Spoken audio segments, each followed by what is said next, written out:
Hello everyone. I'm happy to be with you and I'm happy to see all of you.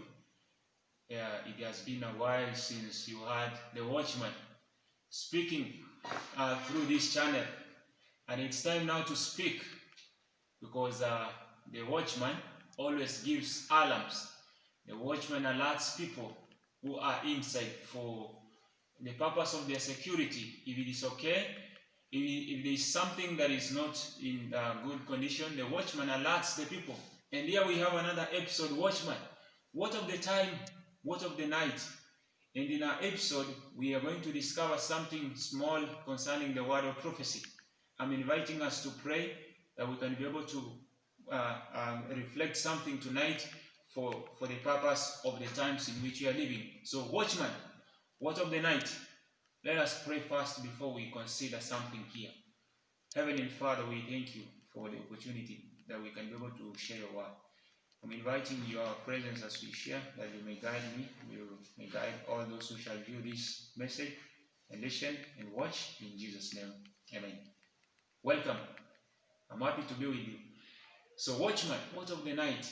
You see, we are living in a generation where majority of people are so much afraid of studying and reading the words of prophecy, most probably because of the symbols which have been used in the books of prophecy.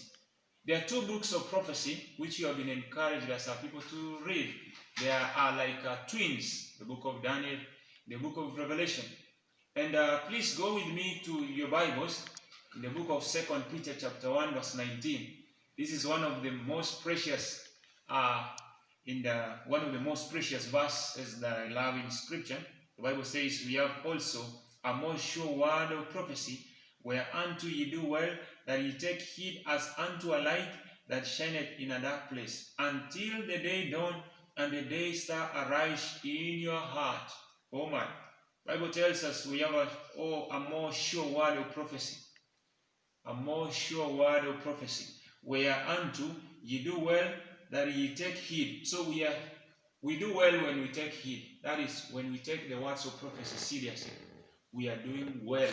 And this is placing Jesus as unto a light that shineth in a dark place. We are living in the dark hours of the history of this world, until the day dawn. So when we walk well with the words of prophecy, we are doing well, because it is like a light that is shining in darkness. Until the day dawn, which day that it dawns, we long for the resurrection morning when Jesus Christ will come the second time to take us home. And the day star rise in your hearts. Oh my, the day star arising in the hearts. Who is the bright and morning star? Jesus Christ is the bright and morning star, until he comes back. Revelation chapter 22 verse 16. The Bible says, I, Jesus, have sent mine angel to testify unto you these things in the churches. I am the root and the offspring of David, and the bright and morning star. We do well when we heed the words of prophecy, because they are light, and lights the dark part we are treading on, even this world that is full of darkness. So that is why we are encouraged to study the words of prophecy. We do well when we heed, until that day when the morning star will come, and that morning star is Jesus Christ. In fact, a few promises before we close in the book of Revelation chapter 1 verse 3. A few promises to pick. Revelation chapter 1 verse 3. The Bible says, blessed is he that readeth, and they that hear the words of this prophecy, and keep those things which are written there, for the time is at hand. Blessed, if we study the words of prophecy and take heed to these words, blessed are we. Verse 6. Verse 6 says, verse 4 says, John, to the 7 churches which are in Asia, grace be unto you and peace from him which is, and which was, and which is to come, and from the 7 spirits which are before the throne. Just focusing on verse 3 alone.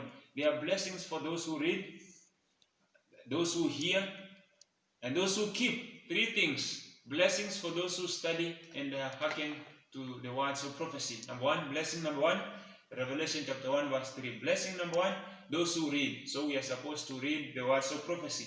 Number 2, those who hear. Blessed are you. Number 3, those who heed or who keep the words of prophecy. Keeping means you hold them fast. They are not supposed to get out of our minds, these words of prophecy, because prophecy is like a light that shineth in this dark world in which we are living, friends. And so we are to be saved in these last days. We need to hearken, we need to study, we need to hear, we need to keep the words of prophecy. 3 things: reading, number 2, hearing, number 3, keeping the words of prophecy. And when we do so, we are so blessed because we know the times in which we are living. Until next time, when we continue to study more about prophecy, for the work of the watchman is to ensure the safety of the people inside. And I'm so impressed that as a watchman, I really need to study, I really need to clearly bring these things into light, that all of us can be enlightened, because we are living in the last days. God bless you. In Jesus' name. Amen. Amen.